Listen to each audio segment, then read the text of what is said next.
കുറേ കാലത്തിന് ശേഷം ഇന്നലെ മൈലാഞ്ചി ഇട്ടൊരു വീഡിയോ ഞാൻ പോസ്റ്റ് ചെയ്തിരുന്നു. വേറെ ആരെങ്കിലും കയ്യിൽ മൈലാഞ്ചി ഇട്ടെടുക്കാൻ എനിക്ക് തീരെ അറിയുന്ന പരിപാടിയല്ല. അതുകൊണ്ട് എനിക്ക് നല്ല പ്രാക്ടീസിന്റെ ആവശ്യമുണ്ടെന്ന് ഞാൻ ഇതിനു മുന്നേ പ്രാക്ടീസ് തന്നെ ഉണ്ടാക്കുന്ന സമയത്ത് പറഞ്ഞിരുന്നു. അതും പറഞ്ഞങ്ങോട്ട് പോയിന്നല്ല, ഞാൻ ഇന്നേ വരെ ഞാൻ പ്രാക്ടീസ് ചെയ്തിട്ടില്ല. അവസാനം ഇന്നലെയാണ് ഞാനൊന്ന് പ്രാക്ടീസ് ചെയ്യാന്നുള്ളൊരു ബോധം വന്നത്. അതിട്ട് കഴിഞ്ഞപ്പോഴാണ് അത്രക്കും ഞാൻ മോശമായി പോയി എന്നുള്ളത് മനസ്സിലായത്. പിന്നെ ഒന്നും നോക്കിയില്ല, ഒന്നും കൂടെ അങ്ങോട്ട് ഇട്ടു. കുറച്ച് സമയം എടുത്തിട്ടാണെങ്കിലും നന്നായിട്ട് പെർഫെക്റ്റ് ആയിട്ട് ഇടാൻ ഞാൻ നല്ലോണം ശ്രമിച്ചിട്ടുണ്ട്. അപ്പോൾ ഇനി മുതൽ ഞാൻ ഹെന്ന ഇടുന്ന വീഡിയോസ് കൂടുതൽ പോസ്റ്റ് ചെയ്യുന്നതായിരിക്കും.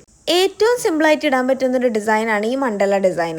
പക്ഷെ ഇത് തന്നെ ഞാൻ എത്ര പ്രാവശ്യം ഇട്ടാലും എനിക്ക് നല്ല ടൈം എടുത്തിട്ട് ഇടാൻ കഴിയുള്ളൂ. ഞാൻ ആദ്യമായിട്ട് പെർഫെക്റ്റ് ആയിട്ട് ഇട്ടൊരു ഡിസൈനാണ് ഈ മണ്ഡല ഡിസൈൻ. അതുകൊണ്ട് തന്നെ ഞാൻ എപ്പോൾ മൈലാഞ്ചി ഇടാൻ നോക്കിയാലും അവസാനം ഞാൻ ഈ മണ്ഡല ഡിസൈനിക്ക് തന്നെ എത്തിപ്പെടും. അത് പറഞ്ഞപ്പോഴാണ് ഞാൻ ഓർത്തത്, ഞാൻ ഫസ്റ്റ് മൈലാഞ്ചി ഇട്ടത് എൻ്റെ ഒരു 4ാം ക്ലാസ് പഠിക്കുന്ന സമയത്താണ്. പക്ഷെ അന്നൊരു കുത്തി വരച്ച് എറിഞ്ഞ് ഇട്ടിരുന്നത് അതെൻ്റെ താത്തൻ്റെ മേലിൽ എനിക്കുള്ളൊരു വാശിയിൽ ഇട്ടതാണ്.